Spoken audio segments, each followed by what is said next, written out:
मैं मां हूं, धरती मां। श्री विष्णु भगवान ने बड़े सुंदर ढंग से महाराज मनु को यह बताया कि जीवन का क्या महत्व है और मानव का अंत संभव है, जीवन का नहीं। जीवन निरंतर चलता रहता है। परंतु जब उन्होंने महाराज मनु से यह कहा कि जीवन की रक्षा करने के लिए वे नौका पर समस्त आवश्यक सामग्री और वस्तुएं अपने साथ ले जाएं, तो मैं सोच में पड़ गई। क्या श्री विष्णु भगवान ये कहकर महाराज मनु की परीक्षा ले रहे हैं? क्या वे ये जानना चाहते हैं कि मनु किन वस्तुओं और किस सामग्री को जीवन के लिए आवश्यक समझते हैं? सुमेरु पर्वत पर महाराज मनु जो कुछ अपने साथ ले जाना चाहेंगे वो क्या होगा? तुम्हारी ही भांति मुझे भी प्रतीक्षा है उस घड़ी की जब मनु और शत्रुपा श्री विष्णु की दी हुई नौका पर आवश्यक सामग्री रखना आरंभ करेंगे।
अरे मूर्ख उठ, वे चले गए। कौन चले गए? वही चारों बंदी हैं? ये तो अंधेर हो गया। दानवराज हैग्रीव को पता चला तो हम सब मारे जाएंगे। अब क्या होगा? कहाँ भाग गए वो चारों? दानवराज हैग्रीव को सूचना तो देनी पड़ेगी। चलो चलो चलो।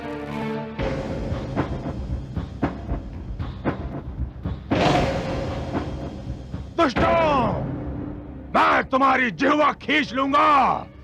कहाँ गए वो चारों? पता नहीं दानवराज, एक क्षण को हमारी पलक झपक गई थी, बस उसी में वो कहीं भाग गए। एक क्षण?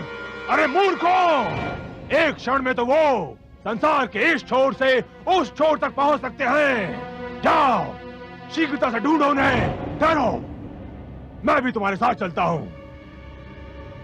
यदि वे इस क्षेत्र से बाहर निकल गए तो फिर हमारे हाथ नहीं आएंगे, और यदि वे हमारे हाथ नहीं आए तो मैं तुम सबको यमलोक पहुंचा दूंगा। या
बहुत चतुर बनते थे ना।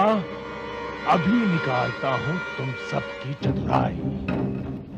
मैंने कहा था ना, यदि भागने का प्रयत्न किया तो तुम सबको मार डालूंगा। अब मुझे वही करना होगा। या अपने भगवान विष्णु का जी भर कर स्मरण कर लो। तुम्हारी मृत्यु तुमसे उतनी ही दूर है जितनी मेरे खड़क से तुम्हारे कंठ की दूरी। या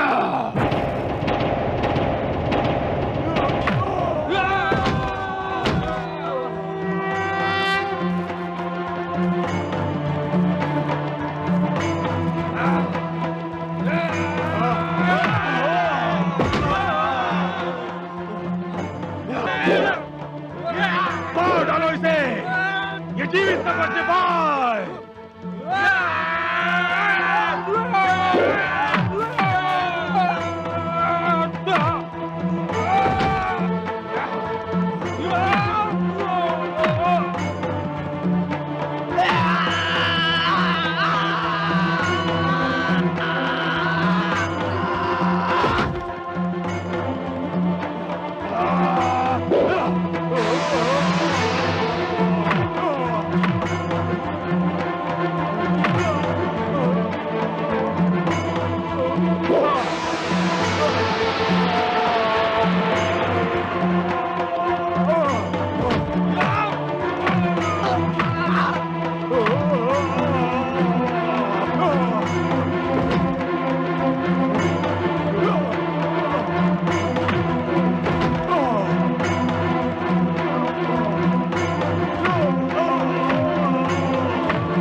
ये मेरे आप्त वचन मानव की धरोहर है हयग्रीव।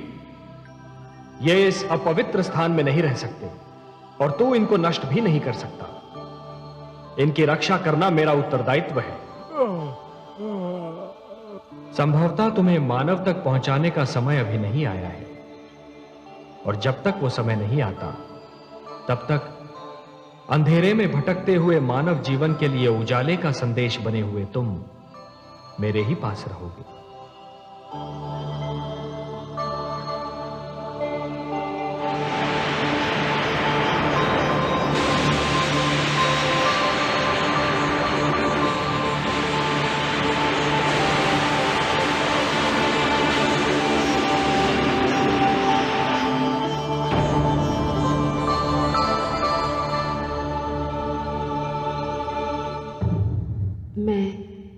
मां हूं, धरती मां। वेदों की रक्षा हुई, मैं धन्य हो गई। केवल इसलिए नहीं कि हयग्रीव का अंत हो गया, बल्कि इसलिए भी कि भगवान विष्णु ने मेरे निकट आकर मुझे विश्वास दिला दिया कि कोई तो है जिसे मेरी मानव जाति की, मानवता की चिंता है, जो किसी भी विपदा के समय हमारी रक्षा करता है। मैं आभारी हूं भगवान विष्णु की कि उन्होंने अपना वचन पूरा किया। उन्होंने वेदों का उद्धार करके मानव को वो ज्ञान कोश दिया जो आज भी मानव जीवन को सत्य का, धर्म का मार्ग बता रहा है। देखना यह है कि वेदों की रक्षा के उपरांत अब मानव की रक्षा कैसे होगी, क्योंकि यदि मानव ही ना होगा तो ज्ञान किसके काम आएगा।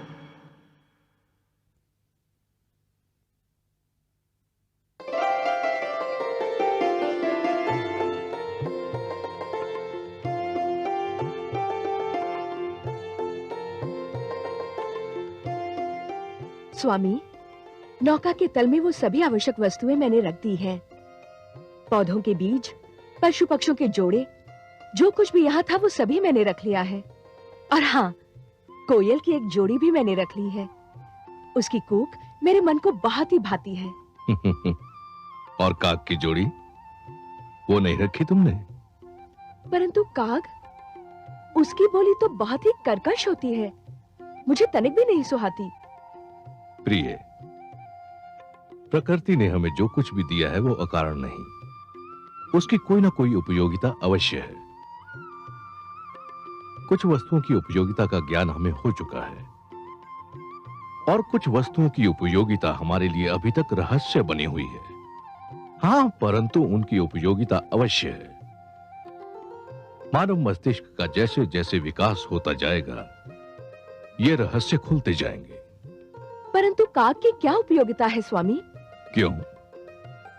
जब मैं कई कई दिन तपस्या करके घर लौटा तो तुम्ही ने कहा था कि तुम पहले से ही जान गई थी कि मैं आने वाला हूं। मेरे ये पूछने पर कि तुमने ये कैसे जाना, तुम ही कहती थी कि मुंडेर पर कागा बोला और तुम समझ गई कि मैं आ रहा हूं। तो काग की उपयोगिता तुम स्वयं मान चुकी हो। तब तो मुझे नौका में विषैले सर्प भी रखने होंगे स्वामी। अवश्य रखने होंगे देवी। कई ऐसे रोग हैं जिनकी औषधि विष है। क्या सर्प का विष कई रोगों की औषधि नहीं है? विषस्य विषौषधम, सुना नहीं? विष ही विष की औषधि है। हमारा कर्तव्य है कि इस जल प्लावन से जितना भी जीवन संभव हो बचा लें। वो सुंदर है या कुरूप, ये देखना हमारा कार्य नहीं। सुंदरता और कुरूपता तो हमारी दृष्टि का भेद है। तो आपका संकेत ये है कि सुखदायी वस्तुओं के साथ हमें दुखदायी वस्तुओं को भी बचाना होगा, पुष्प के साथ कांटे को भी ले जाना होगा। मेरा यही संकेत है देवी।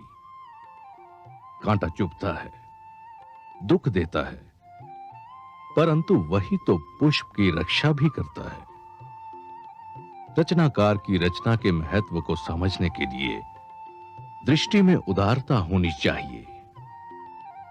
स्वार्थी दृष्टि मन और मस्तिष्क को छोटा बना देती है। पूर्णता के लिए आवश्यक है कि सृष्टि बहुरंगी हो। अनेकता में एकता ही तो जीवन का सौंदर्य है देवी। आप ज्ञानी हैं स्वामी, आपने मेरी आंखें खोल दी। मैं अभी अपनी भूल सुधार कर आती हूं। ठहरो देवी, भूल का नाम लेकर तुमने मुझे भी मेरी एक भूल का स्मरण करा दिया। क्या आप भी नौका में कुछ रखना भूल गए हैं स्वामी? हां, मैं जीवन की सबसे बड़ी आवश्यकता को साथ लेना भूल गया हूं। किंतु क्या? मैं नौका में शिक्षा रखना भूल गया हूं। शिक्षा? हां देवी, हम अपने साथ शिक्षा ना ले गए तो नए जीवन, नई पीढ़ी को हम क्या भेंट देंगे?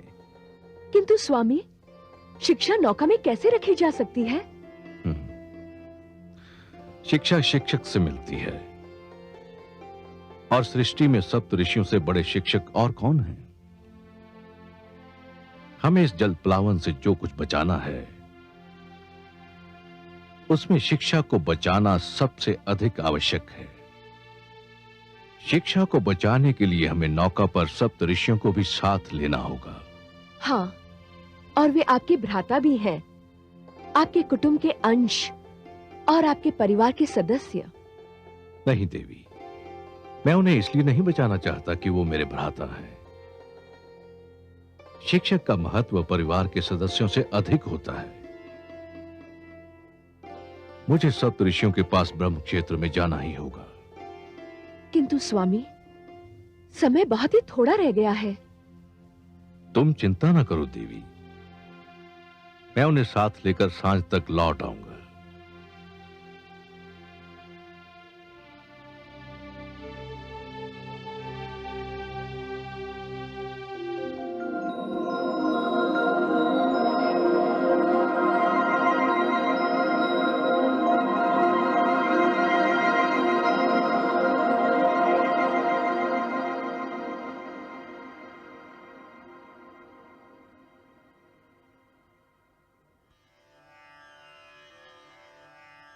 प्रणाम।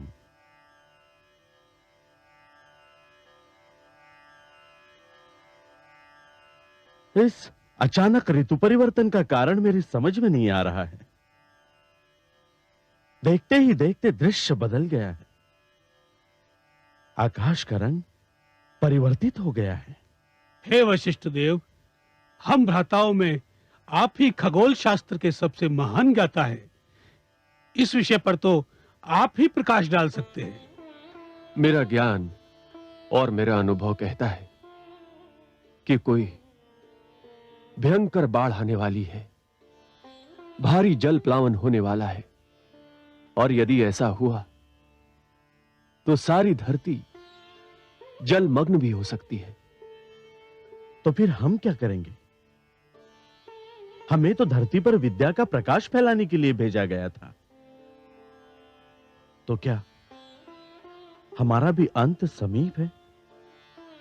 हर आरंभ का एक अंत निश्चित है, और साधु जन वही होते हैं जो अंत का स्वागत उसी प्रकार करते हैं जिस प्रकार आरंभ का स्वागत किया जाता है। हमें जिसने जीवन दिया था, यदि वही हमारी मृत्यु चाहता है, तो हमें अपनी मृत्यु जीवन की भांति गले से लगानी होगी। परंतु हमारा कार्य तो अभी समाप्त नहीं हुआ है। हमें मानव को शिक्षा का ज्ञान देना है। यह सोचना हमारा कार्य नहीं है। हे वशिष्ठ देव, हम सब में आप ही श्रेष्ठ हैं। आपका मार्गदर्शन पाकर हम सब आगे बढ़ते हैं। तो फिर हमें योग समाधि लगाकर ध्यान मग्न हो जाना चाहिए। मृत्यु आए तो हमें अपना स्वागत करता पाए। आपके आदेश का पालन होगा।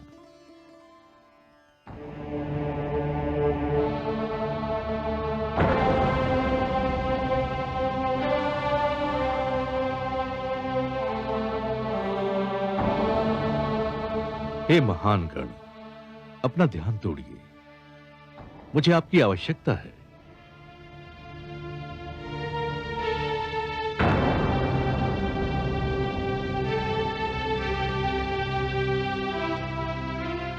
मैं ब्रह्मपुत्र, आपका अनुज, मानव कल्याण के लिए आपको लेने आया हूं। इस जल प्लावन के उपरांत जो जीवन आरंभ होगा, आप नहीं होंगे तो वो अंधकार में भटकने लगेगा। हे ऋषिगण, आपको सृष्टि में आने के उद्देश्य की पूर्ति करनी है। मानव जाति के लिए, जीवन के लिए आपका मेरे साथ चलना अनिवार्य है। आंखें खोलिए, समय हाथों से निकला जा रहा है।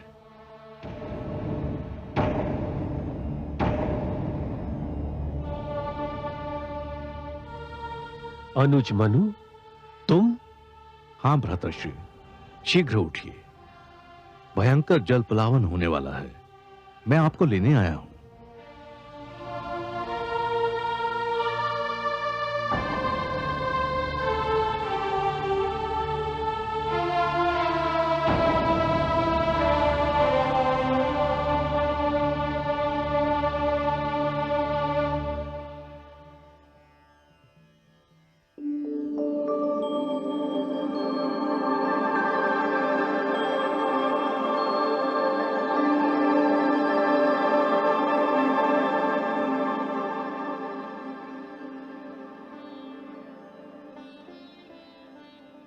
देवी, धरती पर जल प्लावन का समय आ गया है।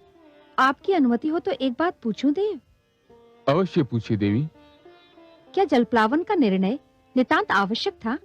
ब्रह्मा जी का उद्देश्य बहुत उच्च, बहुत महान, बहुत पवित्र है, और इस उद्देश्य की पूर्ति के लिए धरती का स्वच्छ होना अनिवार्य है।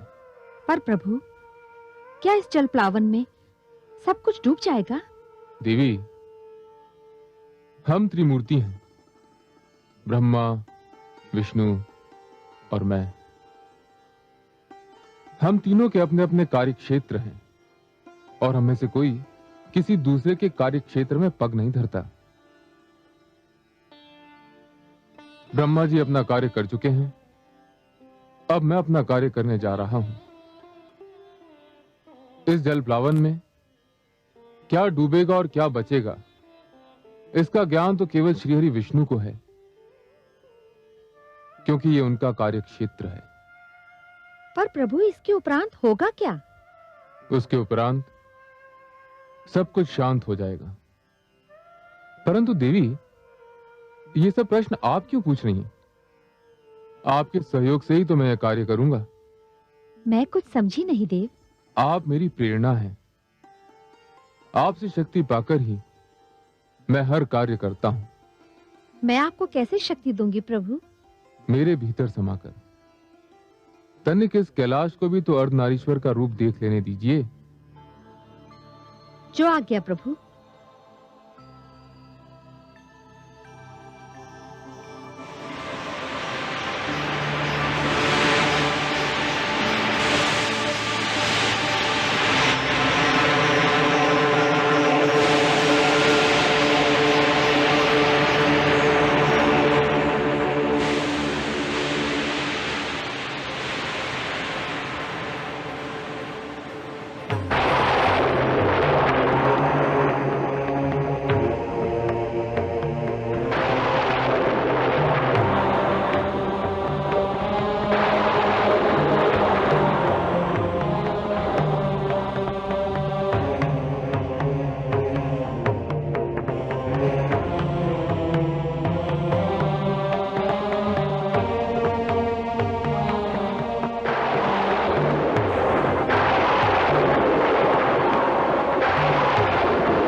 मैं मत्स्य के रूप में आऊंगा। तुम इस नौका को मेरे सींग से बांध देना।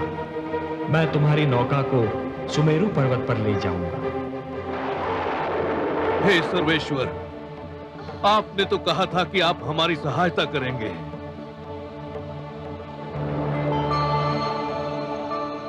शान्ताकारं भुजगशयनं पद्मनाभं सुरेशं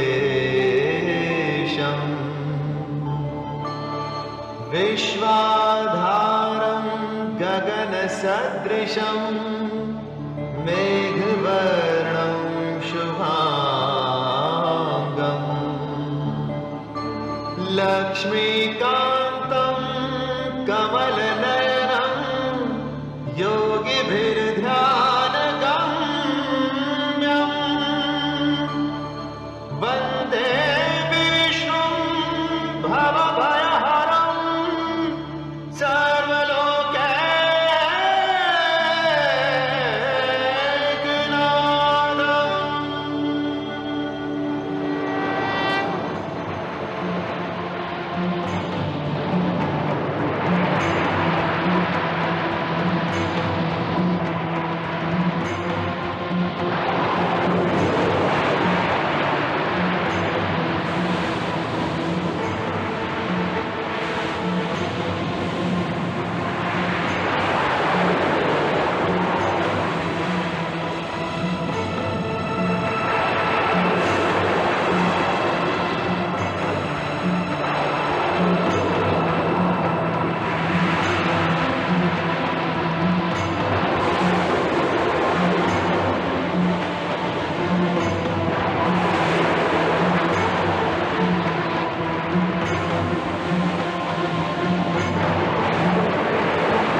स्वामी, यहाँ तो कुछ भी नहीं है, एकदम निर्जन स्थान लगता है।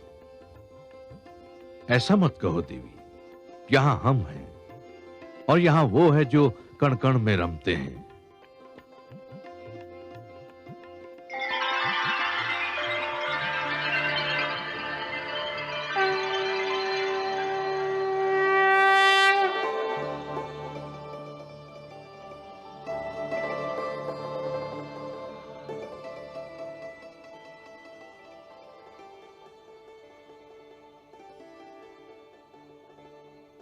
हे नारायण, आपके दर्शन मिले, नैनों के भाग्य जागे, आत्मा की प्यास बुझी। इस क्षण के आगे जीवन का हर एक क्षण तुच्छ है। हे विश्वेश्वर, आपने जलप्लावन से हमारी रक्षा की, आपको कोटि कोटि धन्यवाद। हे मनु, इस भयंकर जलप्लावन में शिक्षा और गुरु की रक्षा करने में जो तुमने तत्परता दिखाई, वो भी सराहनीय है।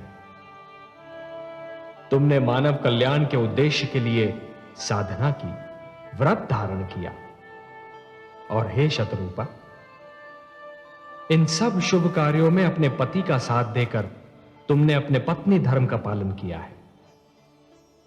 मैं तुम दोनों से अति प्रसन्न हूं और समस्त मानव जाति में केवल तुम दोनों को चुनने का एक विशेष कारण भी है। हे जगदीश, आप तो कारणों के कारण हैं। जो भी कारण होगा उसे केवल आप ही जानते हैं। मैं जानता हूं मनु कि मानव कल्याण के मेरे परम उद्देश्य की पूर्ति के लिए आप दोनों माध्यम हो। यह मेरा परम उद्देश्य आपके माध्यम से ही संपन्न होना है। मनु, जब खेत की उपज पक जाती है और खेती काटी जाती है, तो कृषक कुछ बीजों को बचाकर रखता है और यही बीज आने वाली उपज का कारण बनते हैं। मैंने भी यही किया है। तुम दोनों की रक्षा करके मैंने जीवन की रक्षा की है। अब तुम दोनों मिलकर नव जीवन की उपज का कारण बनोगे और यह आने वाला जीवन बहुत सुखद होगा मनु, बहुत सुखद होगा, पावन होगा। और तुमने सप्त ऋषियों के इस समूह को अपने साथ में लाकर एक बहुत बड़ा कार्य किया है, क्योंकि आने वाले जीवन की महान आवश्यकता होगी शिक्षा। हे सर्वव्यापी, हे रहस्य ज्ञाता, नवजीवन को जो शिक्षा मिलेगी वो तो केवल आप प्रदान कर सकते हैं। आप मुझे ज्ञान दीजिए, ये शिक्षा क्या होगी, कैसी होगी? हे वैवास्वत, मानव बड़ा विचित्र प्राणी है और उसका इतिहास भी उतना ही विचित्र है। उठता है तो देवता बन जाता है और गिरता है तो दानव। दानवता अज्ञान और हीनता का प्रतीक है और मैं हर युग में मानव को दानव बनने से बचाना चाहता हूं। अर्थात मानव देवताओं की भांति अमर तो नहीं हो सकता, पर देवताओं की भांति संपूर्ण तो अवश्य हो सकता है। और उसे संपूर्ण बनाने का मूल मंत्र मुझे तुम्हें सौंपना था और इसीलिए जलप्लावन से रक्षा के लिए मैंने तुम दोनों को चुना है। हे जगदीश्वर, आपको कोटि कोटि धन्यवाद। हे लक्ष्मीपति, आपकी जय हो। मैं तुम दोनों को यह उपहार सौंपता हूं जो समस्त मानव जाति की धरोहर है।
ये मेरे आप्त वचन है, ये मेरे वेद हैं, ये ऋग्वेद है।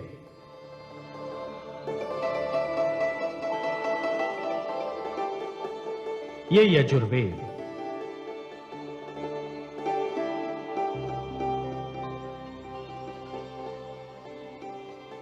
ये सामवेद है और ये अथर्ववेद।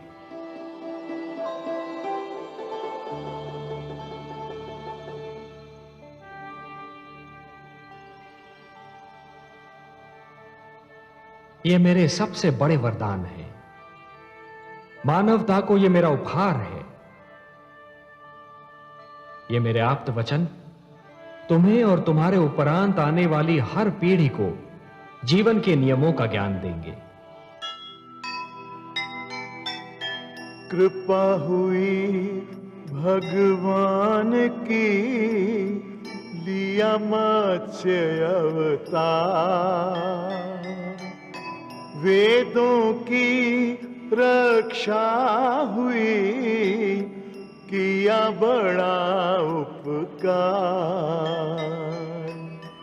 अंत हुआ हयग्रीव का, हुआ पाप का नाश, फैल गया संसार में चारों ओर प्रकाश, चारों ओर प्रकाश।